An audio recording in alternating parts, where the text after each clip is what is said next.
سعاد الثقافة ونستهدف مسيات العلاقات الثقافية، واليوم المسية التاسعة والتي تتناول العلاقات الثقافية المصرية والبرتغالية.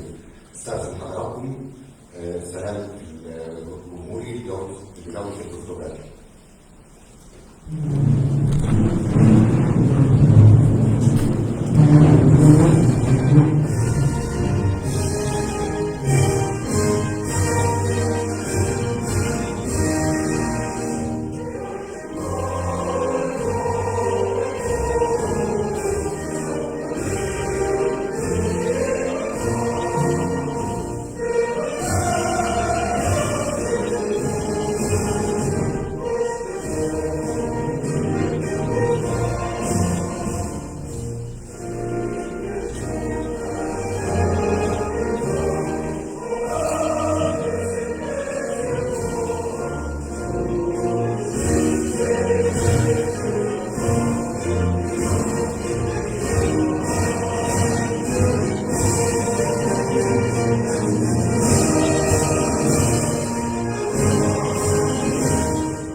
عزمي للتعاون مع قطاع وزارة الثقافة الخارجية برئاسة الدكتورة شوقي. نستأذن حضراتكم هنبدأ المسية في التسجيل القصير عن دولة البرتغال.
and traditions more and more alive.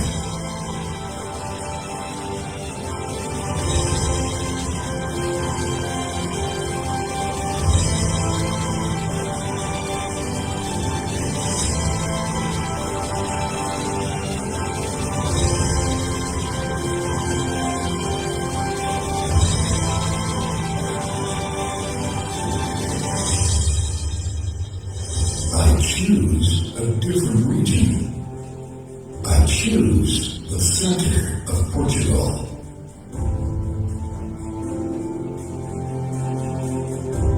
Turismo Central Portugal, a country within a country.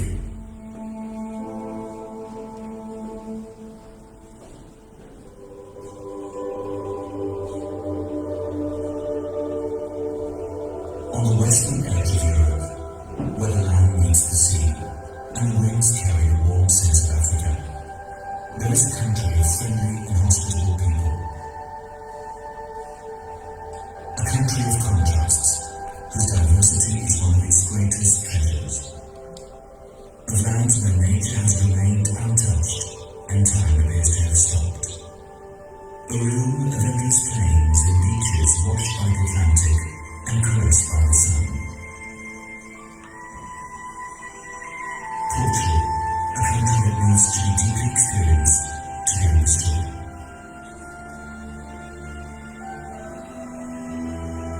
A country of artists whose works have made Portugal world-renowned. Its long history can be seen in its imposing castles, where we can spend the night within walls that have protected kings, caliphs, and the march of time itself. In fairy-tale palaces, surrounded by enchanted forests, abundant with romantic walks and secluded areas. Where even those already in love develop new passions.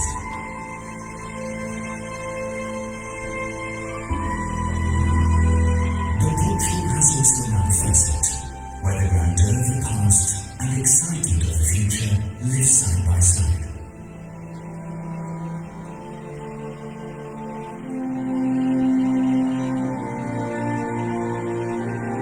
A young and welcoming nation that lives intensely 24 hours a day.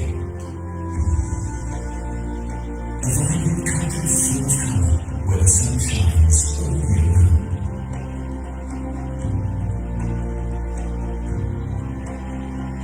In mountains that can take the breath away from even the most experienced traveller. In places where the grandeur of the landscape is rivaled only by the majesty of the fauna. And even when you think you have seen everything, Portugal has something more to offer. The possibility of doing nothing. Relax and enjoy the endless beaches of a country with 850 kilometers of coastline.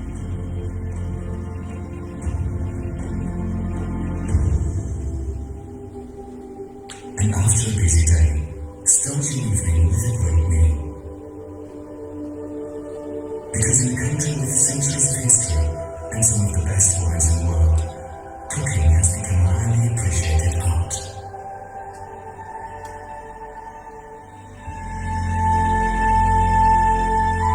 Portugal is all this and much more.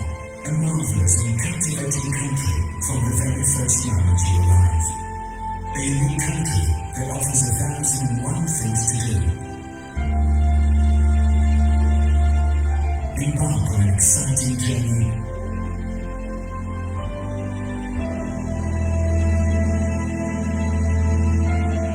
Take a deep breath and dive into an unforgettable experience.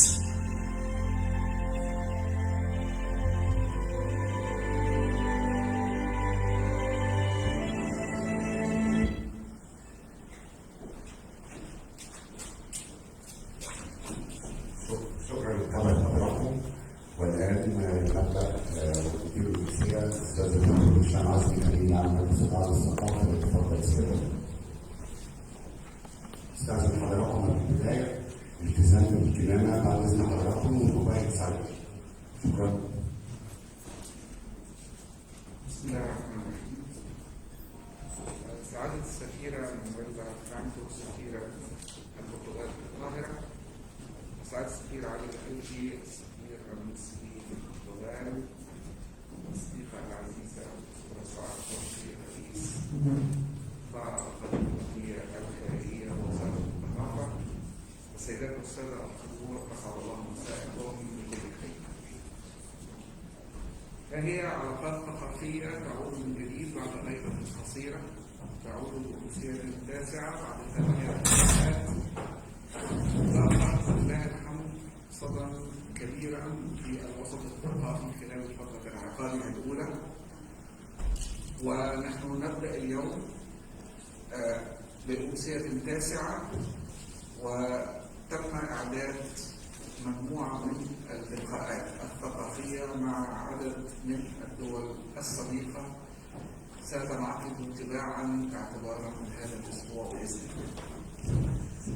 نسعد اليوم بأن تكون دولة البرتغال الصديقة هي ضيف هذه الأمسية، ونسعد بوجود ضيوف أعزاء، طبعا بوجود سعادة سفيرة البرتغال بالقاهرة، كما نسعد بمشاركة كل من الدكتورة كاترينا ميلو أستاذة الفلسفة الإسلامية بالجامعة الأمريكية في القاهرة، والأستاذ الدكتور ماجد الجبالي رئيس قسم اللغة البرتغالية بجامعة أسوان. واسمحوا لي قبل أن أعطي الكلمة لسعادة السفيرة أن أنقل لحضراتكم تحيات معالي وزيرة الثقافة الأستاذة الدكتورة اإيناس عبد الدايم. والآن أدعو سعادة السفيرة مانويلا فرانكو سفيرة البرتغال بالقاهرة للتفضل بإلقاء كلمتها، فلتتفضل مشكورة.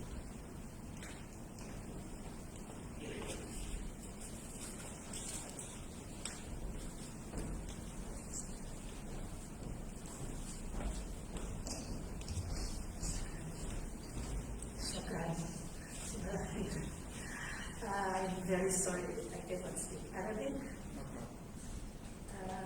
Is there some translation or can I advance? You can go ahead. Thank you. Thank you. I wish first of all to salute Her Excellency the Minister of Culture, also Your Excellency Professor Dr. Hisham, Honorable Deputy Minister Professor Al-Jabali from Aswan, Kenya, Professor Katarina Bell from American University of Cairo. Ladies and gentlemen, let me start by thanking you for this opportunity to speak about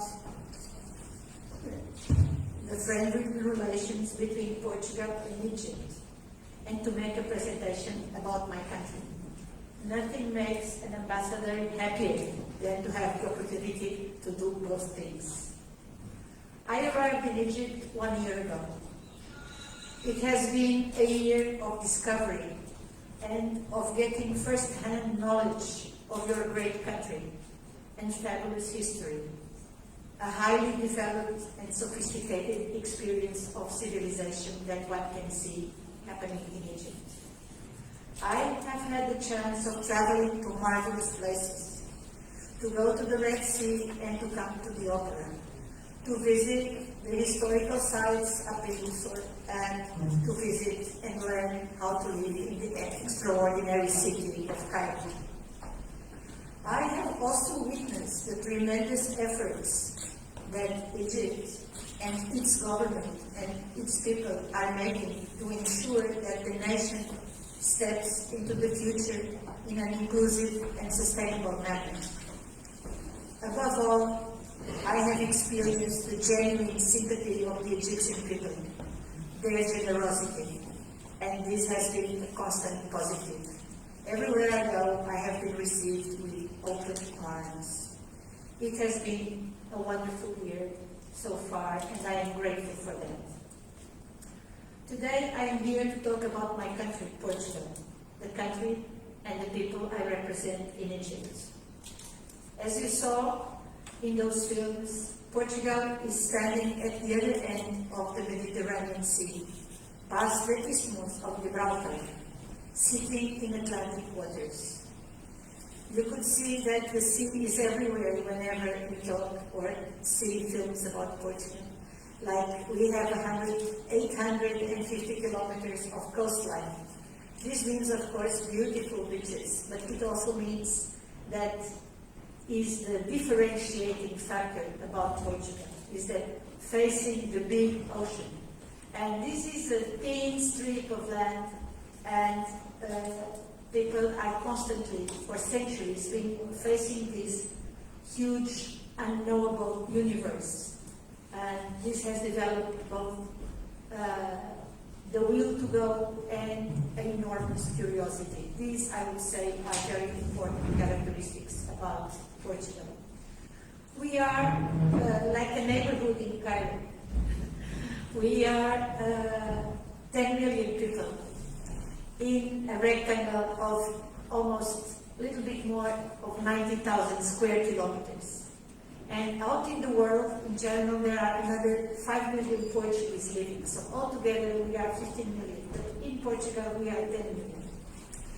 And why this incredible number of people living outside?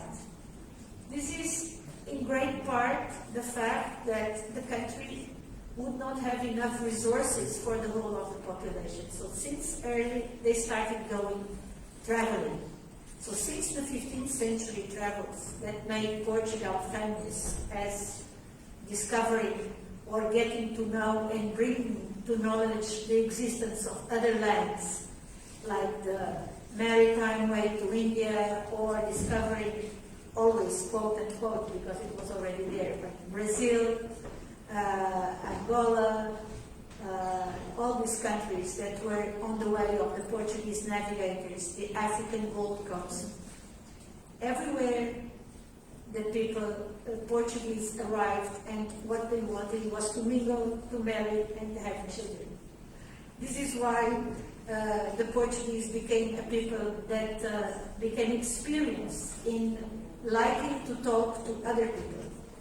The Portuguese are genuinely convinced that they can always understand the point of view of the other side. They tend never to be moralistic, so to speak. They are always into talking and understanding.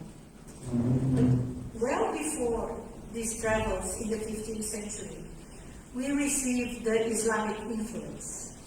As you well know, between the middle of the 8th century and the beginning of the 13th century, life in the Iberian Peninsula was shaped by Islamic culture, poetry, agriculture, on how to execute agriculture, the fruit trees, the art of war, the castles, the fortified walls.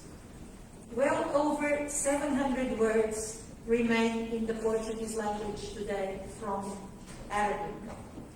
And I can tell you that we say castle, we say alcázar, we say algarve, we say almoxarif, almofariz. I could go on and exceed the time I have to speak, but this is to say mostly what we have is the name of places from the center of the country to the Algarve. There are dozens and dozens of places with names that are very distinctive in Portuguese. These are the words that start by A-L, Al, Alguidar, Alcácer, as I said, etc. Alcabidez, Alcreve, I could. And these are not, so to speak, rare words. These are words that everybody uses daily. So much it is into the fabric of the language. Also, other things remain, like the legends about the beautiful, enchanted Arab woman that is either up in a tower or down in a well, and that is the motive of bedtime stories that used to tell to children. It as the Moura Encantada, that would be the beautiful woman, even in the fully embedded in the Portuguese folklore. But most of all, what I wish to underline, as it was this atmosphere of learning, of sharing language, of tolerance between different systems of beliefs, astronomy, medicine, geography, the sciences of numbers, the Greek wisdom. All that came together in El Andalus and irradiated from the cosmopolitan metropolis of Sevilla, Córdoba, Granada. And this is the atmosphere that provided the conditions needed for what was called the Age of Discoveries, for the Portuguese to get in the boats with the adequate instruments, the adequate navigation tools, and be able to leave the coast and go to the big ocean. And these were the cosmographers and the people that drew the maps and the people that could navigate. And this was a mixture of all these branches of knowledge and culture that mingled. People that went from Cairo to Cordoba, people that went from, like Ibn Khaldun, for instance, and others that maybe not strictly. There is a notice of an Egyptian regiment that was posted because they were fighting with the Syrians at the time of 750, and they were sent to a specific town in Lisbon. But I couldn't find anything else. So this is to say that this mixture of travels and it is very strong in the cultural makeup of the nation. However, after all these many adventures for many centuries, Portugal is now well into the modern times. We, after a very difficult period in the 20th century, where we had colonial war and we had a difficult political situation, we are now very happy within our traditional borders, which in fact are the oldest marked borders in Europe. We are going soon to complete 900 years of the same defined borders. One must say that there is not much choice because we have Spain all around and then the sea in front. And all in our history in these 900 years, we were occupied by Spain only from 1580 to 1640. So this was a period where, because of the wars launched by the Spanish Empire, we were occupied, and there was the fights with England, etc., that I'm not going to bring in today. We are proud to be an active member of the European Union, of NATO alliance, of the community of Portuguese-speaking countries. We are busy concentrating on developing our nation and bringing it into the 21st century in a sustainable manner. What we want is a manner that provides opportunities for all our citizens and also the opportunity to share with others. We are committed to help those less fortunate.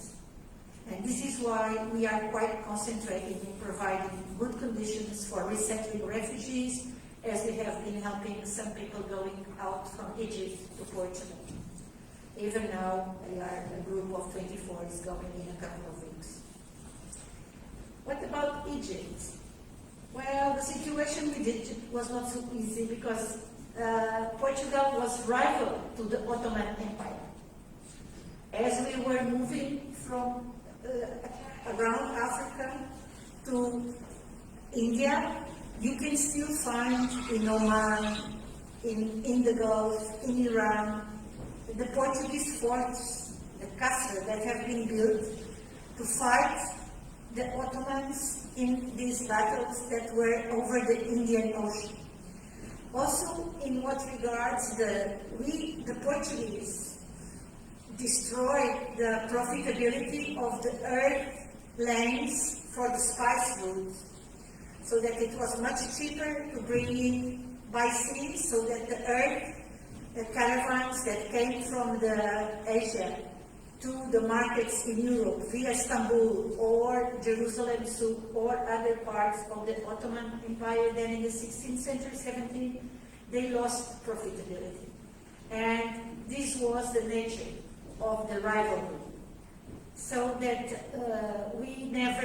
Portugal never specialized in coming to this Western Asia border, so to speak. We specialized in going west and south, to the west coast of Africa and to Brazil. But after the First World War, even though we had the first diplomatic representative in Alexandria in 1888, it was Zoghead, Gabriel Joseph Zoghead. I think there was a Count Zoghead also. I'm not sure if it was him or his son he was in Alexandria. But we have diplomatic relations with Egypt since 1942. And our first resident ambassador came in 1950. We have always kept an embassy in Egypt, except during the Nasser years, that Portugal was expelled from Egypt because of the colonial wars. And then we kept an embassy in Lebanon, and the ambassador could come. It was a funny situation because he was allowed to have a telephone working, but he wasn't allowed to have an embassy here. So then we returned to Egypt after the end of the colonial war, which was 1974. But since 2016, I am happy to say that we have witnessed a firm commitment towards a stronger bilateral relation. From political to commercial visits, and a number of treaties and protocols and memorandums have been signed. And all of them meant to enable the society to work better together and the government to work more together. I am also proud to recall that His Excellency President Al-Sisi visited Portugal in 2017, as well as Grand Imam Sheikh Ahmed Al-Tayeb, and the Portuguese President came to Egypt in 2018. I am also happy to acknowledge the representative of the University of Aswan, which is a long-time partner in the teaching of Portuguese language and culture in Aswan. And we are also very happy that we have the Portuguese department at Al-Sun and Anshams University. It's on its second year, and it offers a degree in the Portuguese language. Because of all this that I told you, this is how the Portuguese language is not just a language of 15 million people. It is the language of 300 million people, meaning 200 million in Brazil, and the rest is in Portugal, Angola, Mozambique, São Tomé e Príncipe, Guinea-Bissau, and East Timor. And also some countries like Senegal and Namibia, they have it fully in their system. Most of all, it is expanding hugely in China. And why? More and more because this language is the fastest growing language in the Southern Hemisphere, and so it is a language also of science, it is a language of law for whoever works in like oil and strategic resources. This is relevant, and it is right now having huge expansion in China because more and more people think that they will find jobs in Brazil, in Africa, and because Portugal is a country in the European Union, that also allows these countries to have special connections with the European space. And this is also what makes it relevant as a language for books, as a language for editing, etc. So I thought I could explain it is not by magic that we have some interest in the Portuguese language. We are strongly committed to strengthening the bilateral relations and to build on our long-lasting ties. We do want to reinforce our cooperation at all levels and in all areas of mutual interest. We believe in developing a social and cultural partnership that can bring together people on both sides of the Mediterranean, encourage mutual understanding through cultural and educational exchanges between the societies. Most of all, we believe in people-to-people conversation. Thank you.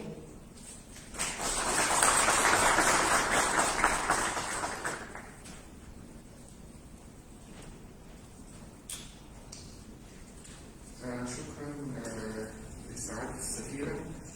حقيقة يعني كلمة مختصرة لكنها الحقيقة لمست كثير من الجوانب المهمة سواء في تاريخ البرتغال أو بتأثير الحضارة الإسلامية خاصة ما بين القرن الثامن وبداية القرن الثالث عشر، وكيف أثرت على أن حتى كثير من المفردات في اللغة ذكرت أن في أكثر من 700 كلمة في اللغة البرتغالية هي يعني تقريبا من اللغة العربية، ذكرت القصر وذكرت الجدار وغيرها، وأيضا تأثير حتى القصص الفلكلورية، وأنه كان هناك يعني واضح جدا تأثير الثقافات المختلفة وامتزاجها معا، تأثير العلوم واستقطاب علماء من كثير من الدول وانصهروا جميعا في منطقة واحدة كان لها تأثير كبير على تشكيل النسيج للمجتمع البرتغالي لها. البرتغال يعني من الحاجات الحقيقة المهمة اللي ذكرت أنه هي أقدم دولة في أوروبا لها حدود يعني محددة. ترسيم الحدود كان في البرتغال من أقدم دولة في أوروبا. بالنسبة للعلاقات مع مصر طبعا يعني تاريخيا في البدايات يمكن كان في يعني نوع من أنواع التنافس بين البرتغال من ناحية والإمبراطورية العثمانية، ولذلك لم تكن العلاقات يعني في أفضل صورها في تلك الفترة، لكن يقينا من بداية التمثيل الدبلوماسي في مصر وكانت في الإسكندرية عام 1888 ثم بداية العلاقات الدبلوماسية عام 1942 وأول سفير مقيم للبرتغال في القاهرة في عام 1950. ربما أن الفترة الوحيدة التي شهدت بعض يعني الاضطراب كانت فترة الحروب في الستينيات، ثم عادت مرة أخرى بعد اعتبارا من عام 1974 للبرتغال حريصة وكذلك مصر على تقوية وتعزيز العلاقات التجارية. هناك كثير من الاتفاقيات الموقعة بين البلدين، وتوجد هذه العلاقات بزيارة لفخامة الرئيس المصري الرئيس عبد الفتاح السيسي إلى البرتغال عام 2017، ثم زيارة مماثلة لفخامة الرئيس الإسرائيلي إلى مصر عام 2018. اللغة البرتغالية بتحتل مكانة أيضا الآن متميزة في تدريس اللغات في كليات الألسن. ذكرت منها سعاد السفيرة كلية الألسن في جامعة أسوان، وذكرت أيضا كلية الألسن في جامعة عين شمس، وأن اللغة البرتغالية لها يعني امتداد وانتشار كبير الآن. طبعا حضرتك عارفين أن البرازيل تتحدث البرتغالية، هناك كثير من الدول في أفريقيا، أنغولا، موزمبيق، غينيا بيساو، ناميبيا، بعض الأجزاء من الصين. سعاد السفيرة تتطلع إلى مزيد من توثيق التعاون وتوطيد أواصر الصداقة بين مصر والبرتغال، وهي تؤمن تماما أن أفضل صيغة لهذا التعاون هو الشعب مع الشعب. الآن ننتقل إلى سعادة السفير المصري في البرتغال، كلمة السفير عادل الألفي.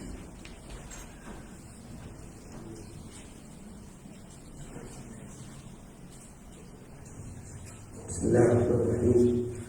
معالي الأستاذة الدكتورة اإيناس الدايم وزيرة الثقافة، السفيرة المولى فرانكو وسفير جمهورية البرتغالية في القاهرة، الأستاذ الدكتور هشام أمين العام مجلس العام للثقافة، الدكتورة سعاد شوقي رئيس قطاع الثقافية الخارجية وزارة الثقافة، دكتور يتشرف أستاذ الفلسفة الإسلامية في الجامعة الأمريكية، الأستاذ الدكتور رئيس قسم اللغة البرتغالية بجامعة أسوان.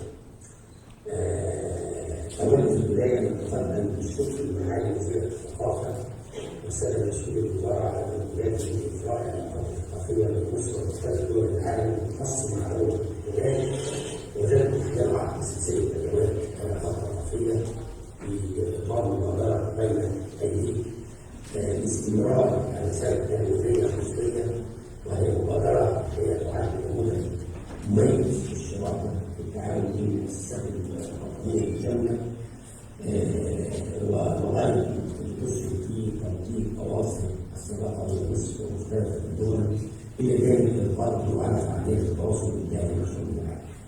السيادات المستشفى العلاقات المصرية التجارية ضمت انتشار نموذج مختلف في كيفية حث اللاجئين على تنمية وتعزيز التعاون الدولي في مختلف المجالات بمساحة التنمية والإخلاق الشعوبية. ذلك أن الدايم كان في عالم من قواعد الإقليم المشترك سواء في المنطقتين المتوسط وأفريقيا وأمريكا اللاتينية. وتأكيدا على هذا التقارب شهدت الدعوة الماضية نشاطا كبيرا على صعيد العلاقات الاجتماعية.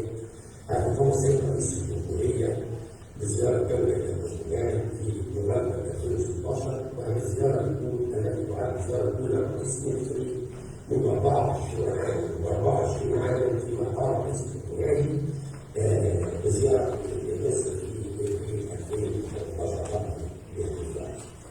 تعالى العلاقات الثقافية بأمر التعاون بين مصر والبرتغال سبقت أن مبنية على حفظ التاريخ والحضارة المشترك ومن كون الثقافة إحدى مكونات إحدى أهم المكونات بين الشعبين المصري والبرتغالي وهو الأمر الذي عكس التطور الكبير الذي شهد هذا المجال خلال الأعوام السابقة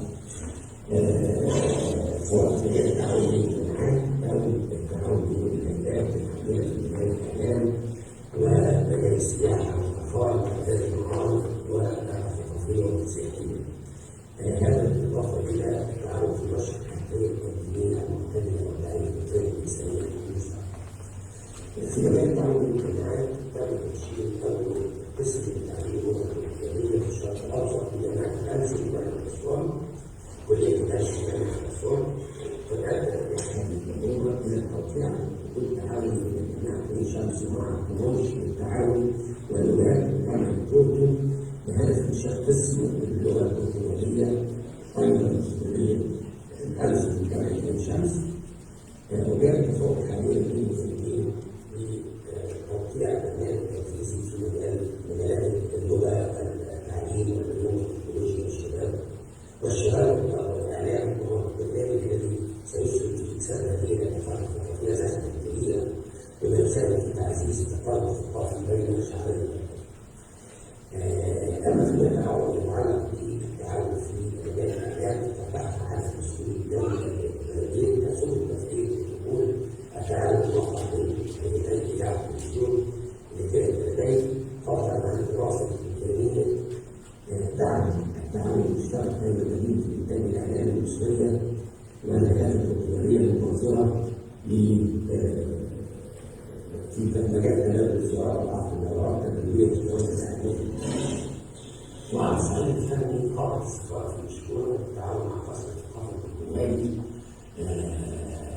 بلاسيو وفوش لتنظيم حفل موسيقي لعزيزة الدكتورة المصرية المشير عيسى عام 2017 وحفل آخر مناسب لعزيزة الغرب مجال المحددين عام 2018 وكان معازف عدد المقطوعات الموسيقية المصرية الشعبية والتي كانت تعبيرات الحدود أيضا شهد كل التعاون في مجال الساحة والأطفال كما مطلوب جدا كما تجلى في استضافة لشبونة في المنطقة الثاني للمصريات في 2017 وشاركت في مديرية المتحف المصري آنذاك ولكن حاليا تفاهم وتفاوض بين البلدين حول مشروع مذكرة تفاهم شأن التعاون المشترك لحماية وصيانة واسترجاع واستبدال الممتلكات المصرية الثقافية التي كانت بتالي السلطة أو الحق أو ليس أولا. السيادات السياسية لا تقتصر العلاقات الثقافية بين البلدين فقط على المجال السابق والإشارة إليها وإنما تبدأ أيضا من الحوار الديني والإنساني وتقام فضيلة الإمام الأكبر الشيخ الأزهر الدكتور زيارة في مارس 2018 برفقة وفد أزهري رفيع المستوى شمل رئيس جامعة الأزهر وأمين عام المجمع الكتب الإسلامية للمشاركة في احتفالية مرور 50 عاما على تأسيس الجمعية الإسلامية في الشؤون، وقد قام فريق اللقاء حضارة في الجامعة الكاثوليكية بالشؤون حول القيم الدينية والحضارة المعاصرة، والتي لاحظت استحسانا كبيرا من الجمهور، ويعني أثارت الكثير من النقاط التي كانت مناقشتها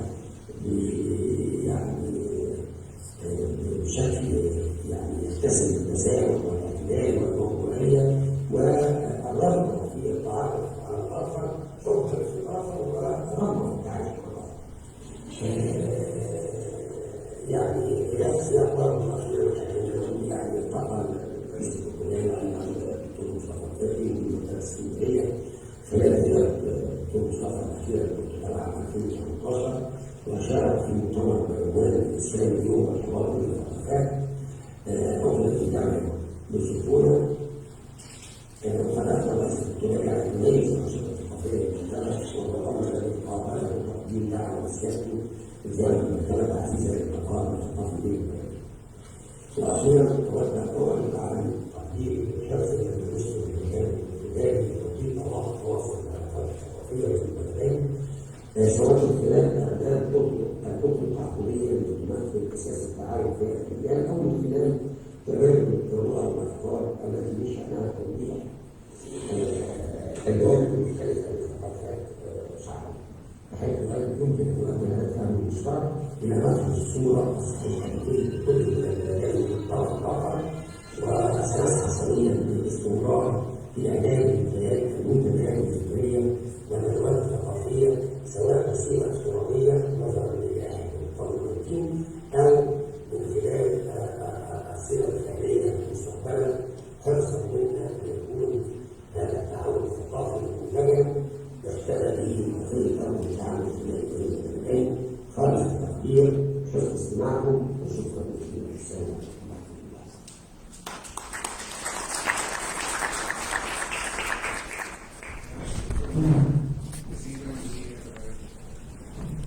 شكرا جزيلا سعاد سفير عام الألفية السفير المصري للبرتغال. والآن كما ذكرت نسعد بوجود الدكتورة كاترينا الأستاذة الفلسفة الإسلامية بالجامعة الأمريكية في القاهرة، فلتتفضل بمداخلتها.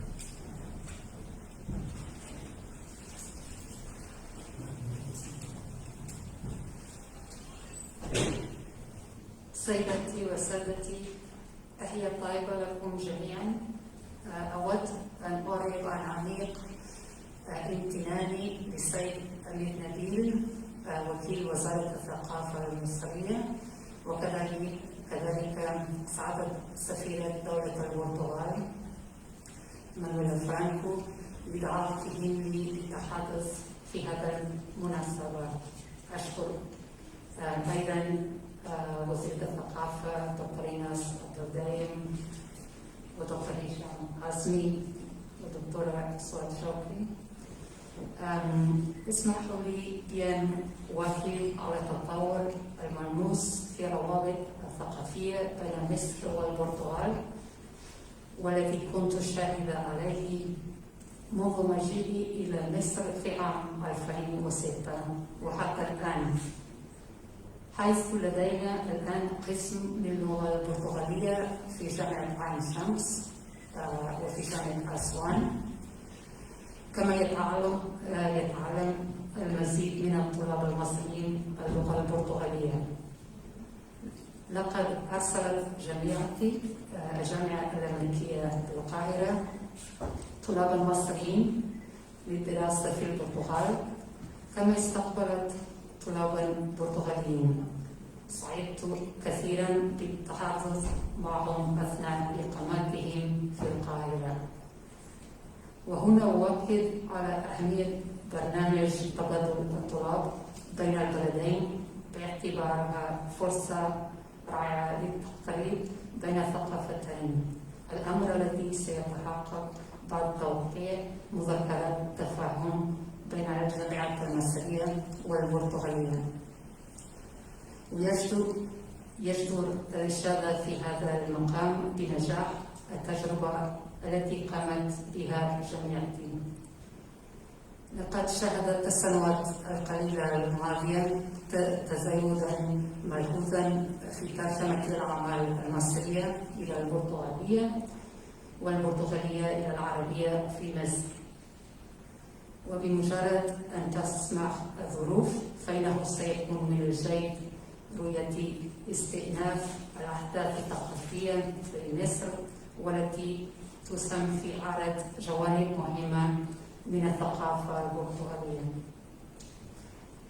نأمل أن نستمر هذا الروابط بالنمو في المستقبل القريب إن شاء الله. أجدد شكري لكم مع تمنياتي لجميع بكل الخير والتوفيق. ولا أتكلم بالإنجليزي. I'm grateful to Mr. Nabil and the Secretary in the Egyptian Ministry of Culture and the Supreme Council of Culture, as well as the Ambassador of Portugal, Her Excellency Ms. Manuela Franco, for the invitation to speak at this event. And I'd also like to thank Her Excellency the Minister of Culture, Dr. eeiinas of the Daim, and Professor Azmi, and Dr. Sa'ad Shawki of the Supreme Council of Culture. Since I came to Cairo in 2006, the cultural bonds between Egypt and Portugal have become stronger. We now have the Department of Portuguese Language at Ain Shams University and at Aswan University, and more Egyptian students are learning the Portuguese language. My own university, the American University in Cairo, has sent Egyptian students to study in Portugal and has received Portuguese students. I'm happy to converse with them during their stay in Cairo. These exchange programs are a wonderful opportunity to bring the two cultures closer together. In addition, memoranda of understanding have been signed between Egyptian and Portuguese universities. The last few years have seen more translations of Egyptian works into Portuguese and Portuguese works into Arabic in Egypt. Once the circumstances allow, it will be good to see the resumption of cultural events in Egypt that showcase important aspects of the Portuguese culture. Let us hope that in the future, these bonds will continue to grow. Thank you very much.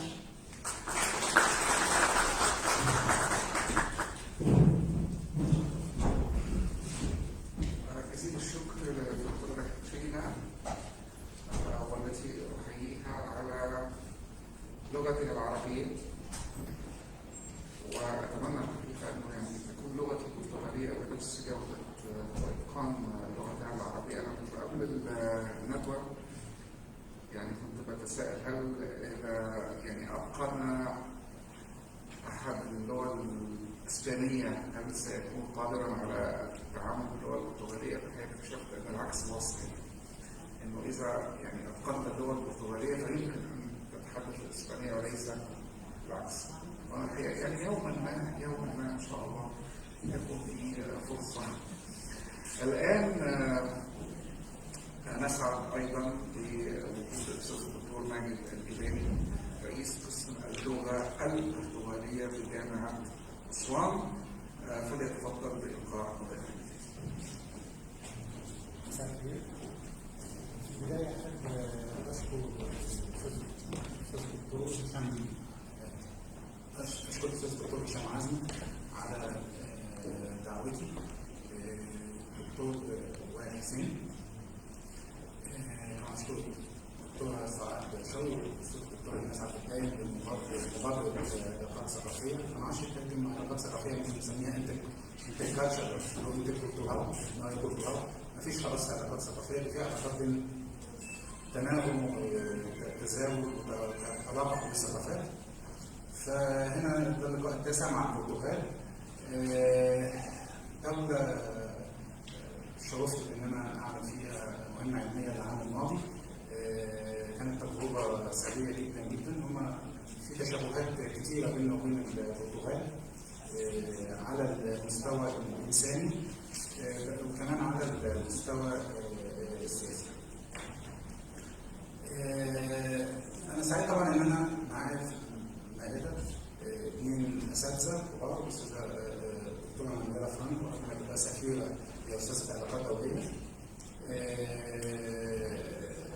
وهنا هقول للاستاذه الدكتوره فرانكو نسينا في التاريخ الدبلوماسي وصول رئاسه الجيوش لمصر من بدأ حياته الدبلوماسيه بعد زيارته لمصر. كان مهم قوي لان رئاسه الجيوش كان ليه نظره نقديه للواقع المصري في فتره الحكم العثماني. التوتر مع اللي يقرا المذكرات بتاعت رئاسه الجيوش يعرف ان التوتر ما كانش بين البرتغال ومصر، كان توتر بين البرتغاليين ونظام الاستقلال للدوله العثمانيه وتدهور احوال الفلاحين والعالم العربي. هي دوله قريبه كمان قدامنا من الدكتوره كاتالينا كانت على يمكن دراسات كثيره في الفكر الاسلامي في الفلسفه الاسلاميه في الجامعه الامريكيه. البرتغال طبعا اللي يروح يحس اول حاجه الانطباع الاول ان كثير من الاماكن تقريبا تحمل اسماء عربيه مش عربيه. الملامح حتى الدعاء تحس ان في نوع من الدعاء، غير ان طبعا المشارب بتاعتهم متشابهه مع المشارب بتاعتنا في امور كتير. احنا ممكن نكون نعتبر الدوله المصريه تعتبر الشعب المصري في موقع مركزي في القاره الافريقيه من ناحيه افريقيا لو سميناها مصطلح زي ما بيقول استاذنا الدكتور شعراوي. فالبرتغال برضه ليها موقع مركزي في القاره الافريقيه بحكم الدول بالنطق البرتغالي. هي تعتبر اللغه البرتغاليه كما ذكر معالي السفير الثقافه زي ما بنقول شيء كثير من الدراسات هي لغه الوحده الوطنيه لكثير من هذه الدول. اذا هي لغه استقلال ومش بس يعني هي بتتميز عن اللغه الاسبانيه في يعني فتح اقسام اللغه البرتغاليه واجهت مشاكل كبيره، ما كانش امر سهل. اول تجربه بدانا فيها طبعا كانت بدات كلغه ثانيه في جامعه الشمس في فتره الدكتوره مكاي وبعد كده لم يتم استكمال المشروع اللي احنا بنشرحه دلوقتي اللي هي مش جايه في الساحه قوي، هي فكره هيمنه الاسبانيه على التنويعات اللغويه اللي ممكن تبقى موجوده في الفيزياء فيما يعرف في العلاقات الدوليه باسم الايجابيزم او الايجابيه. وهي اتجاه يعني ممكن نقول ان الجذور اظن يحتاج دراسه وابحاث فيه تقول لفكره احتلال الاشاره السياسيه احتلال اسبانيا للبرتغال في الفتره دي.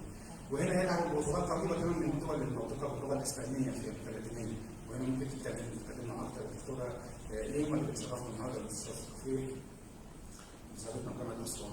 هي مسؤوله ارجنتينيه لكنها تعيش في البرتغال واندمجت في المجتمع البرتغالي. البرتغال ملحوظه الانطباع الثاني لما تيجي تروح البرتغال عدد موقع جغرافي متميز زي مصر. هي في منطقه تقدر تقول انها منطقه حوار مع امريكا اللاتينيه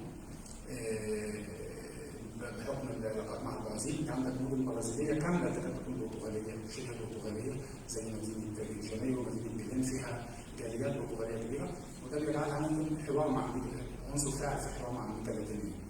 كمان هي دوله حاضره في اوروبا ورغم ان هي مش دوله على المتوسط لكن كما يشير كثير من المجرفين البرتغاليين هي لها تاثير الثقافه المتوسطيه، هي بتطلع على المحيط الاطلنطي بس. اذا هي لها وجهه متوسطيه ووجهه اطلنطيه، وده بيدي ثقافه اطلنطيه وثقافه متوسطيه. في بعد ثاني غير البعد الافريقي والبعد امريكا الجنوبيه نجد البعد الاسيوي، وده رغم ان هو يبدو ان هو يعني بسيط لكن هو ليه اهميه تجاريه كبيره جدا جدا جدا بحكم ان عندنا ماكاو من ناحيه ده امر دي تعتبر منطقه مهمه جدا في الصين فيها تمركز لشركات دوليه كبيره، وفيها جامعه ماكاو النهارده من الناحيه الماليه تعتبر مهمه جدا في تدريس اللغه البرتغاليه.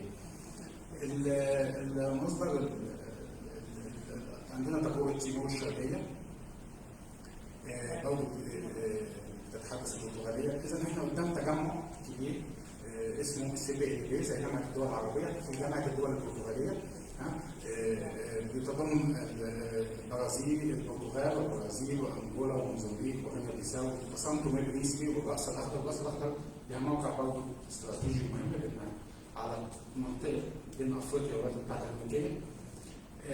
بعدين عندنا المنطقه الاسيويه جوه في الهند، شرفت ان العام الماضي انا رحت الهند وشفت ده بعيني وجود البرتغالي قوي جدا في جنوب الهند، في منطقه جوه وخاصه في جامعه جوه. عندنا التجربه بتاع قلنا الصين ومصر. تجربه التدريس مش عمليه انشاء القسم، بدانا القسم في 2015. كتبت اللائحه بالتعاون مع اصدقاء الدكتوره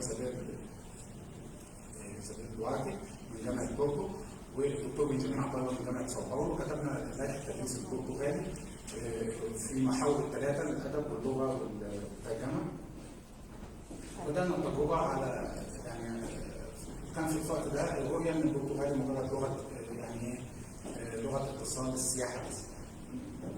بالتدريج اكتشفنا ان احنا قدام علوم زي ما في دار العلوم العربيه، اكتشفنا ان احنا قدام دار علوم البرتغاليه مخطوطات دراسات علوم متخصصين.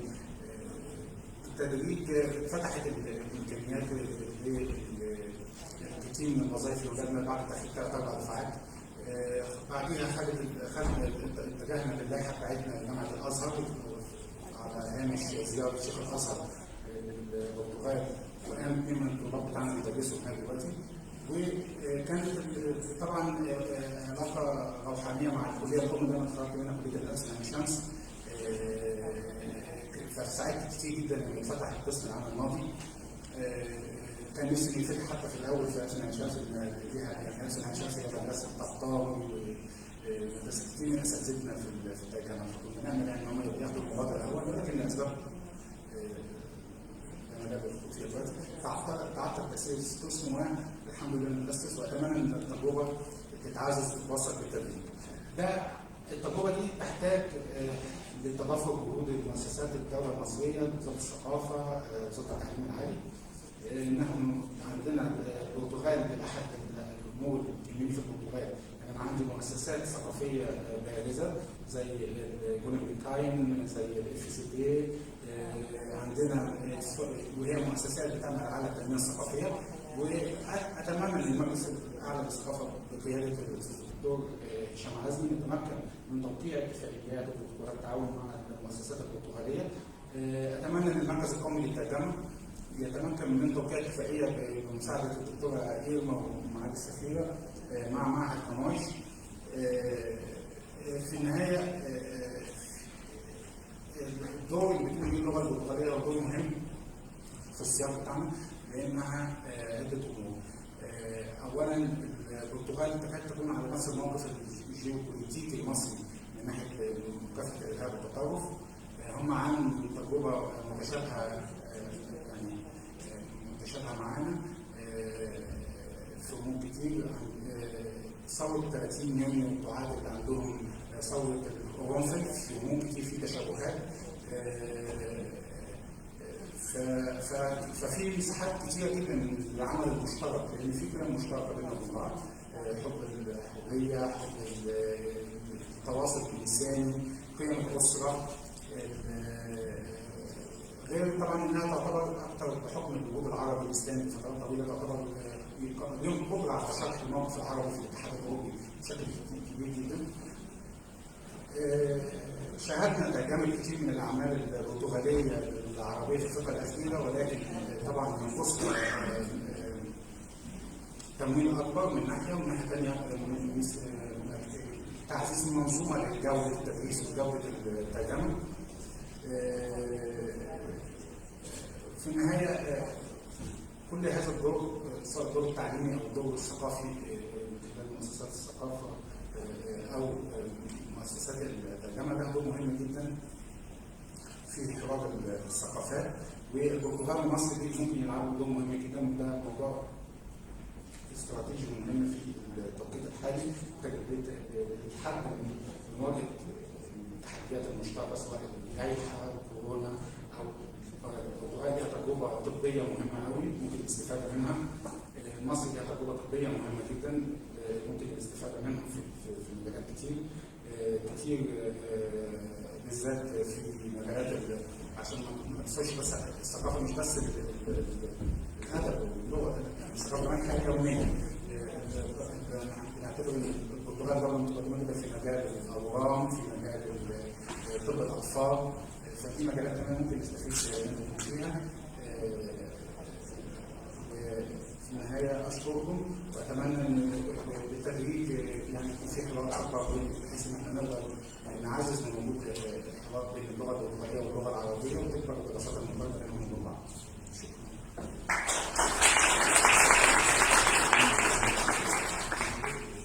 شكرا للاستاذ الدكتور ماجد الهلالي.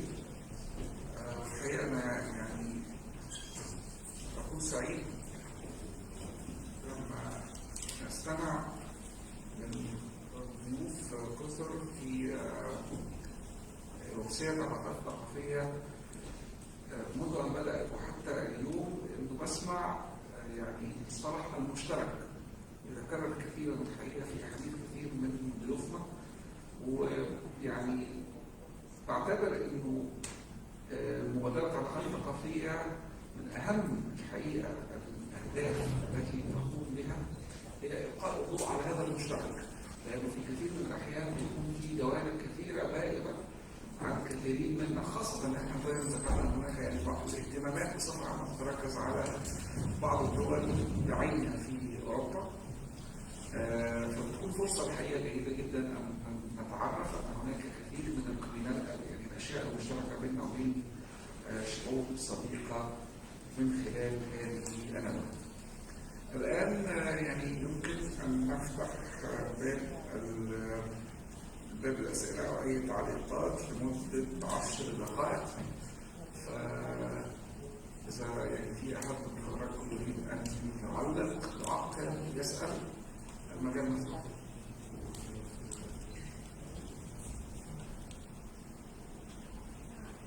حضور هادئ جدا وتفضل. نفضل بس لو سمحت بس عدد الطلاب المتدربين اللي بيدرسوا في الازهر هنا، هل موجودين اصلا ولا لا؟ في طلاب من البرتغال بيدرسوا في الازهر؟ سوري من طلاب برتغاليين بيدرسوا في الازهر. ايوه.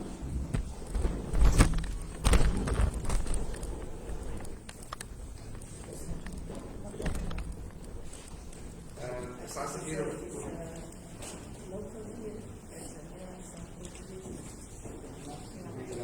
في الازهر تحديدا. سعاد كثيرة بتقول ان ليس لديها علم وجود طلاب برتغاليين تحديدا في جامعه الازهر. او في اي جامعات مصريه بيدرسوا اي لغات عربيه، لغه عربيه.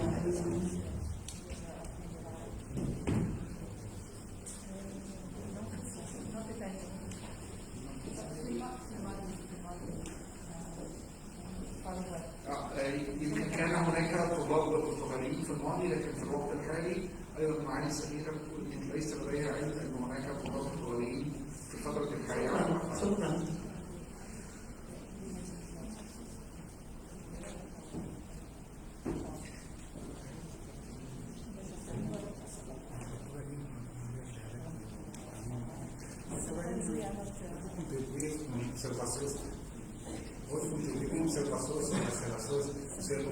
Tu és professora do Departamento de Língua Portuguesa da Universidade do Hisham e colega está a enfrentar diariamente esforços de cultivar a língua dele.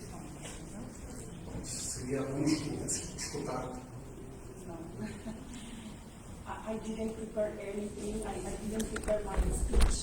About speaking Arabic was yet. Do you want to do the translation? Então vou falar em português. A minha experiência na universidade é de grande interesse por parte dos alunos. Foi uma grande surpresa para mim o interesse e o esforço dos alunos. Dos alunos egípcios no estudo. Foi uma grande surpresa para mim. Não só o grande esforço que eles fazem para perceber uma língua que é completamente diferente do ponto de vista da في estrutura. واحد بيجي جدا عن اللغه وانها في امور بعيده جدا عن العربي تاكيد انها بيزوجوا غير عايز دراستها تكريسها. Como também fiquei extremamente surpreendida com o respeito que os alunos egípcios têm pelos professores. والاحترام الى الطلاب المصريين الاساتذه والمدرسين. O respeito que têm e o carinho também والمحبه والتقدير. posso dizer que os meus alunos gostam de mim e eu sinto esse carinho. Eu sinto esse carinho dos meus alunos e sinto o carinho que eles têm pela língua que estão a aprender. E isso é extremamente importante porque eles querem aprender, adoram a língua que estão a aprender. E é isso que eles também vão levar para outras gerações que provavelmente até serão seus alunos.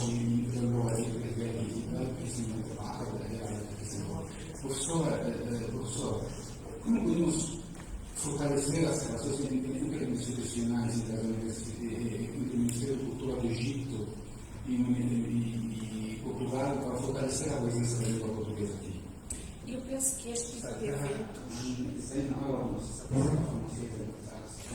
من البرتغال لتعزيز وجود الثقافه البرتغاليه واللغه البرتغاليه في مصر. Penso que este tipo de eventos são extremamente importantes para fortalecer os laços.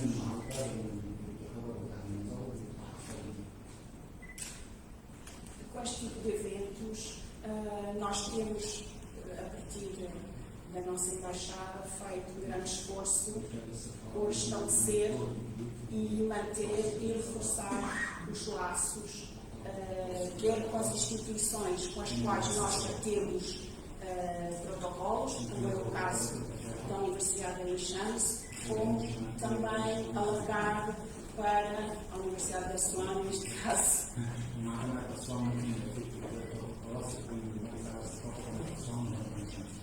Onde eu tive o privilégio de dar um seminário, 2, aliás, no ano passado, onde eu fui muito bem recebida.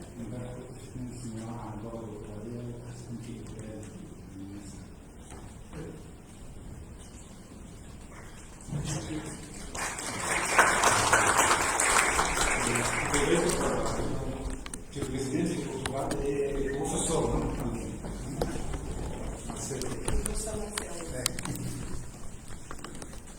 رئيس جمهورية البرتغال دور مدرس أستاذ قانون كان بيركز في الكلمة بتاعته الأزهر على دور المدرس في التنمية. بس معلومة عشان نستكمل الإجابة على موضوع الطلاب البرتغاليين، معالي السفيرة بتقول إنه من الممكن أن يكون في طلاب برتغاليين موجودين لكن لم يسجلوا في السفارة فليس هناك علم لديهم وارد يعني إن ده يكون موجود. أي تعقيبات أو أسئلة أخرى؟ أنا بدأت على الدكتورة عزمي أصحاب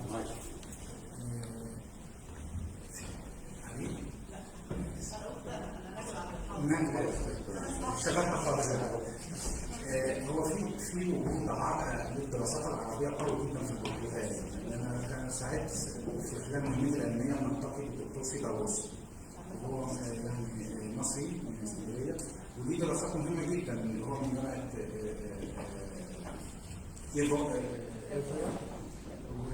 وقعدت معاه يعني 4 ساعات تقريبا بنتكلم عن كميه دراسات عربيه كبيره يعني في الجامعات البرتغاليه والاقبال البرتغالي في السنوات الاخيره على دراسه اللغه العربيه كبير وده حتى من اللغه العربيه الممتازه اللي بتتكلمها الدكتوره كاترينا بينا.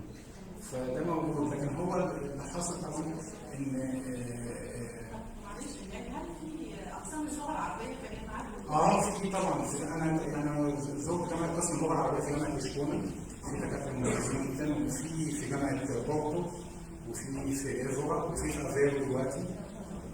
في جامعات كتير ما ننساش ان احنا في وجود عربي كبير جدا في اوجارفي منطقه اوجارفي خاصه مدينه سيرو في السيرو دي مدينه تعتبر يعني مرة تحت عربي فيها شعر عربي، فالتراث العربي والوثائق العربيه في البرتغال يعتبر كنز لم يستكشفه العرب بعد. في كثير من المعلومات وكثير من الوثائق. طبعا غياب اللغه بيقلل التبادل، يعني سواء من هنا لهنا. طبعا لما يكون اللغه مشكله اللغه الانجليزيه واللغه الاسبانيه، ما كانش عن اسباني امريكا اللاتينيه، كان عن اسباني اسبانيا والبرتغال، احيانا بيقلل تدفق المعلومات، تدفق الحركه بين البلدين. اتفضل.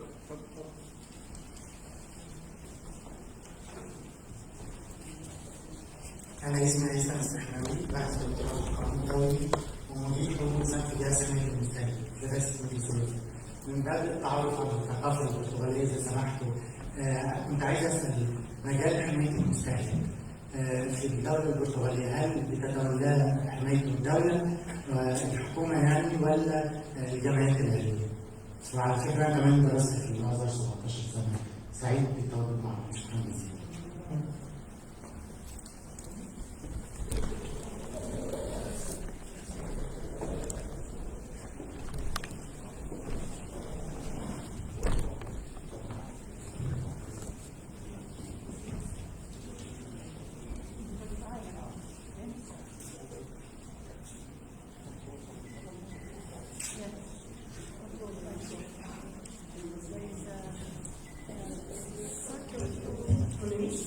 Police powers that controls the markets, the restaurants, everything that has to do with what people consume and also plastics that they are proper to regulations. It has the powers of a police. They can arrest people, they can close restaurants, and government. يعني هي الدولة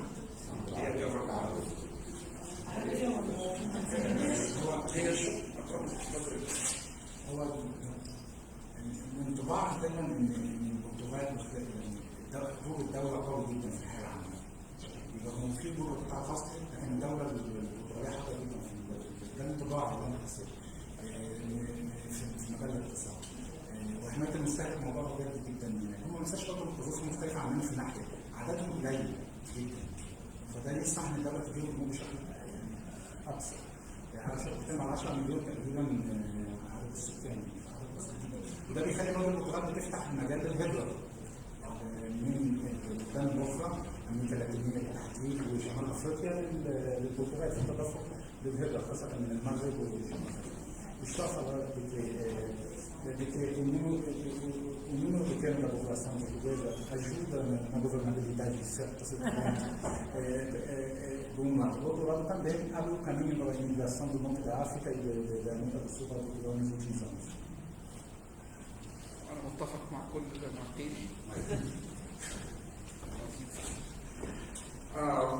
في أي تفضل. بسم الله الرحمن الرحيم. فوزي المسكي، السكر الكثير صحفي من مجال الدكتور. طبعا بشكر المجلس الاعلى للثقافه والقناه الثقافيه على تنظيم الندوه والندوات الاخرى اللي تضيف للمشهد الثقافي في مصر. السؤال اللي معالي السفيره انه بعد اللقاء ده هل هنشوف يمكن كمان بعد السيطره على وباء كورونا هنشوف أنشطة ثقافية متبادلة بين مصر والبرتغال؟ هيتم تنظيم فعاليات خاصة بالثقافة والفنون من البرتغال هنا في مصر والعكس برضه فعاليات مصرية في البرتغال؟ شكرا.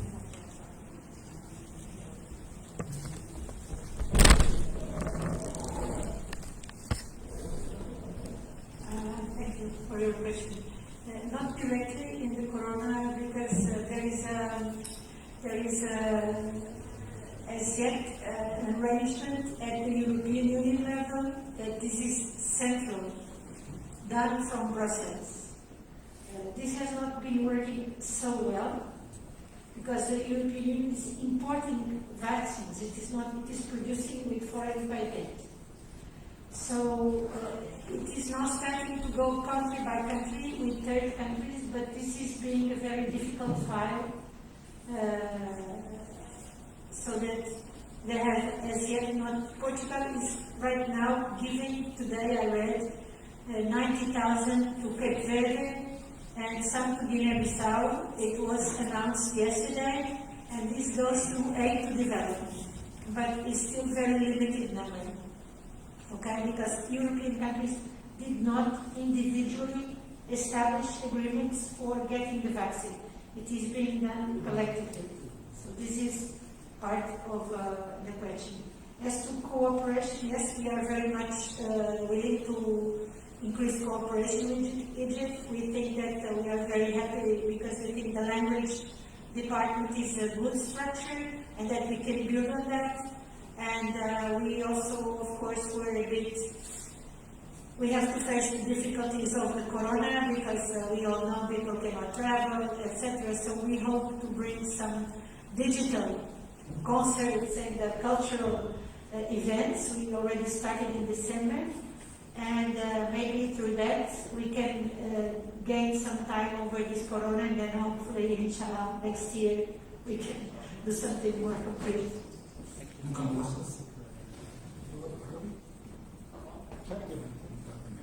هي بتقول ان الانشطه يعني قلت وتيره الانشطه بشكل كبير بسبب اللائحه، وخاصه في الاتحاد الاوروبي ما بيدوش لسه التطعيمات، والتطعيمات بتيجي من خلال اتفاقيات مع دول اخرى هي الموجوده ليها، فده قلل الحركه.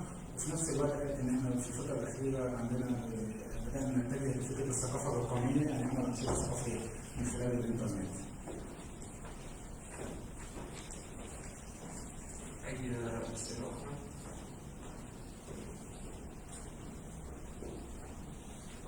Okay, it's with I would like to express my deepest gratitude for Her Excellency the Ambassador of Portugal in Cairo, Manuela Franco. Also, many thanks to His Excellency Ambassador Ra'ayi, Ambassador of Egypt in Portugal. Also, I'd like to extend my thanks to Dr. Katrina, the Professor of Islamic Philosophy at the AUC, and also to Professor Magid al-Gidari, the Chair of the Portuguese Language Department in Aswan University. Obrigado. أخيرا وليس آخرا أتوجه بالشكر الجزيل أيضا إلى شركاء النجاح الدكتور شوقي طبعا والأستاذ أمير قائد الثقافية الخارجية وفريق عمله، الأستاذ حسين بالمجلس الأعلى للثقافة وفريق عمله. اسمحوا لي أن أنتهز هذه الفرصة لأن أتوجه بالتهنئة للدكتورة بدعوة التي باشرت مهام عملها كرئيس الإدارة المركزية للشعب واللجان الثقافية من المجلس الأعلى للثقافة، وبالتالي هي الفعالية الأولى التي تشارك فيها، فالمفروض هي الدكتورة.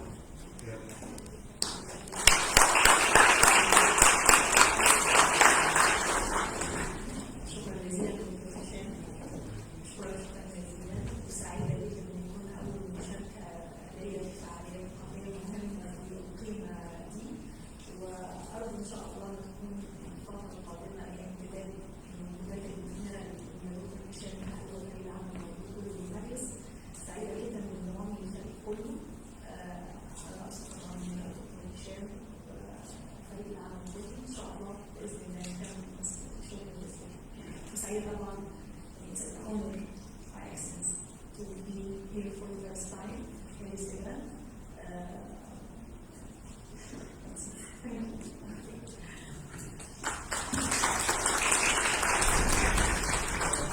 طبعا لوزارة الخارجية على دعمها المستمر لمبادرة العلاقات الثقافية. كل التقدير والتحية لشعب البرتغال وسعاد السفير البرتغال في القاهرة، فلهم مني كل التحية. أما مصر